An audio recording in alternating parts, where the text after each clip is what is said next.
The Cold War drove the history of the world for more than 50 years, with many countries held under an iron grip of totalitarianism, backed by one or other of the superpowers. East Germany was one of those countries, kept as a separate country to West Germany after World War II, when Western and Soviet leaders couldn't agree on Germany's unification.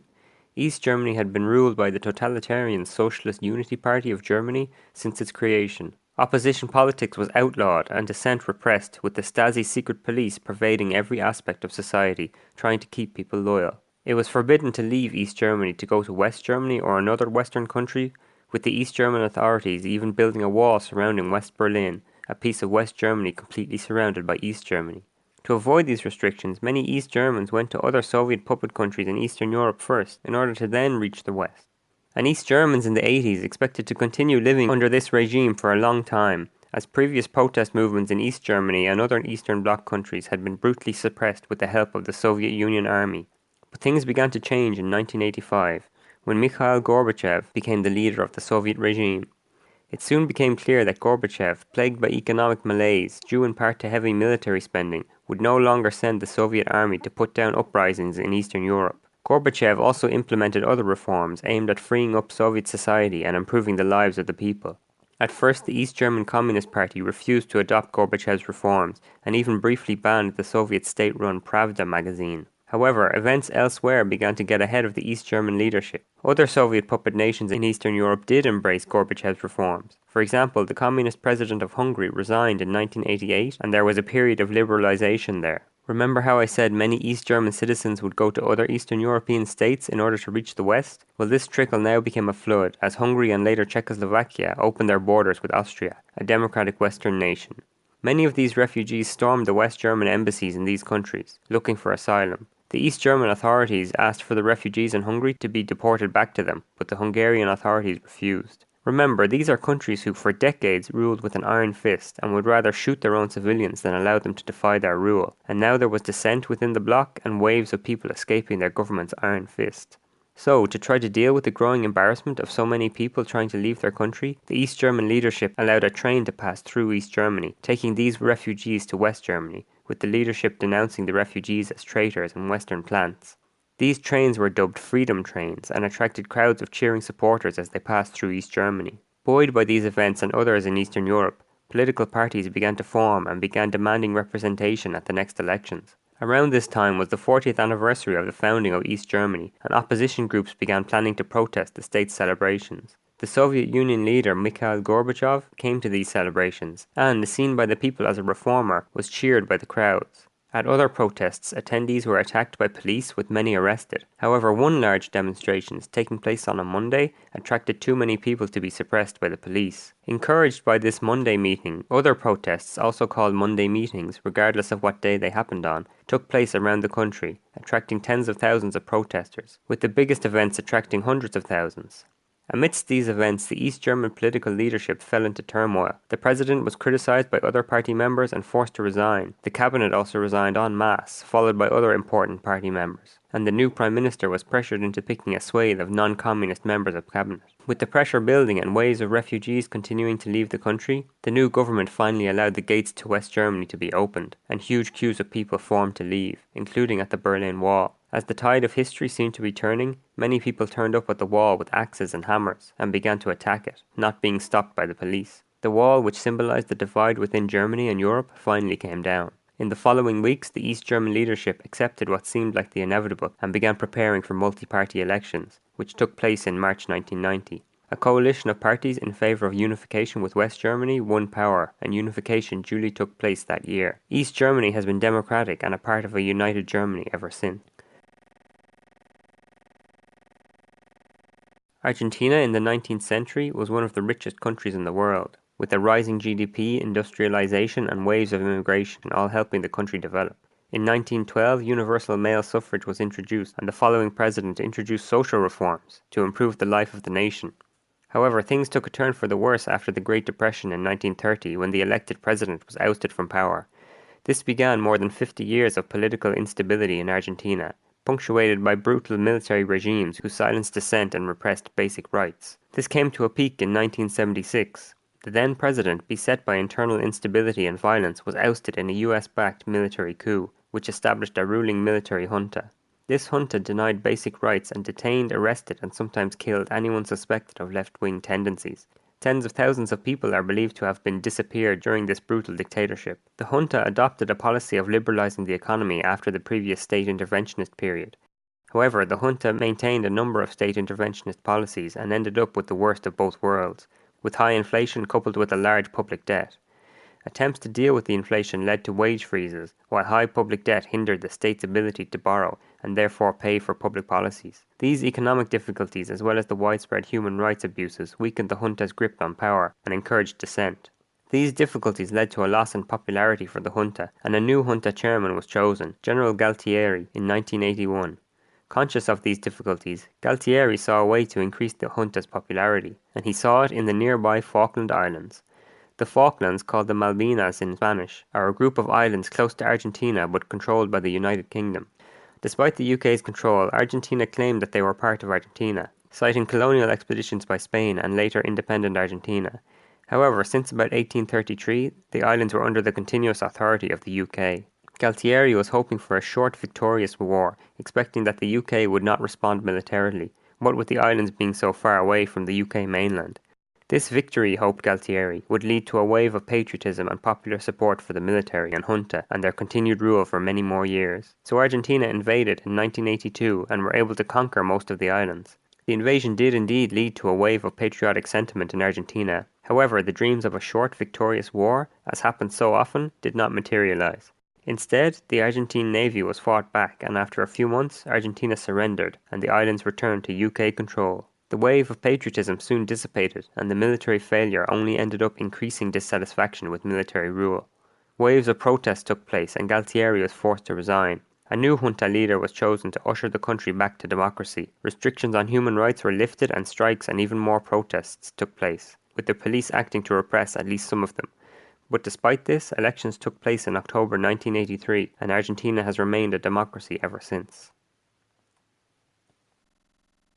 A more recent transition happened in the small West African country of the Gambia.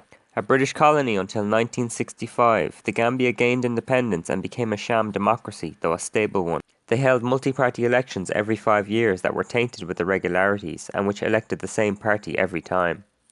Given these consistent results, accusations of complacency emerged, as did a number of dissatisfied factions. After the 1992 elections, a corruption scandal broke out involving the president and the then ruling party. At the same time, dissatisfaction was growing in the military over conditions and pay. Against this backdrop, a group of junior officers overthrew the government and installed a military regime, banning opposition parties and ruling by decree. The leader of the officers, Yahya Jammeh, was installed as leader of the junta. The military council initially promised to rule transparently, respecting human rights, but in reality they restricted media freedoms and arrested dissidents. In order to bolster the legitimacy of the regime and present a facade of legitimate rule, multiple fraudulent elections were held through the 90s and 2000s, with opposition candidates harassed or denied access to media. After more than 20 years of rule, Jammeh had become complacent and expected to comfortably win the next elections in 2016. As such, there were less restrictions on campaigning and rallying. The opposition, hoping for their opportunity, united most candidates behind the candidacy of Adama Barrow. However, communications were still restricted and international election observers banned. Despite the widespread campaigning by the opposition, it was not considered likely that the elections would be free or that the opposition had a chance of winning. But instead, the unthinkable happened. The opposition candidate Barrow was declared the winner, and the dictator even rang him in congratulations and agreed to step down. Opposition supporters celebrated in the streets, and Barrow began announcing plans to improve the country and introduce an independent judiciary. But not so fast. Jammeh initially accepted the results and agreed to step down, until 8 days later he came on state television and changed his mind, declaring that he was now rejecting the results and that a new election had to be held, overseen by a new electoral commission. Jammeh's party even said that they would bring the case to the Supreme Court, a court that had been dismissed years ago by Jammeh himself. After the dictator's speech, the military was sent onto the streets and leaders of nearby countries came together to try to resolve the crisis and prevent bloodshed. However, Jammeh showed his opinion of these efforts by refusing entry to the head of the regional ECOWAS organization, and later declaring on television that there will be no compromise. Meanwhile, multiple civil society organizations called on Jammeh to resign, with tens of thousands of people fleeing the country fearing bloodshed. Regional leaders declared Barrow the legitimate ruler and organized meetings with him to prepare the transfer of power, with the United Nations Security Council declaring that Jammeh must hand over power. As the pre-planned date for the handover of power approached, pressure mounted on Jammeh, as regional and international leaders called on him to step down. A United Nations representative refused to rule out military action, and the West African regional group ECOWAS said they would undertake all necessary actions to enforce the result of the election. But Jammeh still refused, declaring his willingness to fight. In the face of this obstinance, ECOWAS announced the formation of a military force that would topple Jammeh if he didn't step down by the end of his term. The day before this deadline, Jammeh closed down a number of private media stations and declared a state of emergency. It looked like the Gambia was headed for war. And sure enough, the regional military force surrounded the country, blockaded its ports, and captured a village on the border with Senegal. ECOWAS halted the offensive and gave Jammeh some final chances to relinquish power peacefully. After the head of the Gambian army then declared allegiance to the new President Barrow, Jammeh finally agreed to relinquish power and was sent into exile in another dictatorial regime, Equatorial Guinea. A full-scale war had been avoided and the democratic elections respected. This all happened only 3 years ago, so we haven't had the chance to have more elections. However, Barrow has instituted numerous reforms and has established a truth commission designed to investigate the Jammeh regime. After independence from Colombia in 1903, Panama enjoyed a period of nearly 70 years of democratic rule. However, this came to an end in 1968 when disputed elections led to the toppling of the previous system and the installation of a military regime, which, in an all-too-familiar tale, initially promised to return to democracy but instead clamped down on opposition and denied human rights. In 1983, the former military leader died and the military began preparing for elections the next year. They allowed some greater freedoms and it was looking like Panama would get a legitimate ruler after years of dictatorship. But, you know what's coming? There was a power struggle in the military, and though the elections took place, the election count was suspended when it looked like an independent candidate would win. Some weeks later, the military-backed candidate was declared the winner, and the hope of democracy extinguished. The new military leader, Manuel Noriega, would rule through this puppet leader who had supposedly won the vote. After the elections, protests erupted around the country, fueled also by a stagnating economy, but were repressed by the military. In the following years, the army established a brutal regime of torture, exile, and disappearance of dissidents. This was at this moment supported by the United States and the CIA, a long-standing supporter of Panama. Noriega was also involved in international drugs and people smuggling. However, in 1987 things began to turn against the dictator, and a former colonel and ally, angry at his treatment by Noriega, decided to break ranks and began to criticize him, revealing details of electoral fraud and accusing him of political assassinations. Soon after, a protest movement began and mass demonstrations sprang up around the country. However, these were again brutally put down by the military. It was against this backdrop that the United States began to stop its support of Noriega. After the crackdown on protesters, the US froze assistance to the regime and imposed sanctions. This did not overthrow the regime but greatly weakened the Panama economy. Later in 1988, a jury in the US convicted Noriega of trafficking drugs there. This was all in the run-up to the presidential elections, which were due in May of 1989. After the vote, an exit poll was released which put the opposition candidate Guillermo Endara in the lead. However, the government-released figures gave the military candidate a clear lead. This announcement was criticized by the opposition and by election observers who claimed massive electoral fraud. The next day, the Electoral Commission annulled the election entirely, citing this massive fraud, and the two leading opposition candidates were both attacked. Both these actions were criticized by the United States and other countries. Then, a few months later, in August, the parliament was dissolved entirely by the regime, and in December, a new parliament appointed by Noriega proclaimed him the maximum leader of the country. This decision was the final straw for the United States, and the same month they launched an invasion aimed at removing Noriega from power. The invasion lasted only a month, with Noriega arrested mere weeks after the landing of US troops. Roughly 500 servicemen were killed on both sides, and the UN estimated a civilian death toll of 500. The UN General Assembly also condemned the invasion as a violation of international law. However, the military regime was toppled, the dictator arrested, and Guillermo Endara, the winner of the 1989 elections according to the exit polls and election observers, was installed as president. Panama has remained a democracy ever since. Bolivia has perhaps one of the most chaotic modern histories in Latin America, a region already beset with a chaotic modern history. So get ready, there will be a lot of coups and counter-coups in this one. Bolivia did not even have universal suffrage in 1951, when, after many centuries of indigenous exclusion from public life, a coalition called the MNR, with much indigenous support, won the most votes in a general election.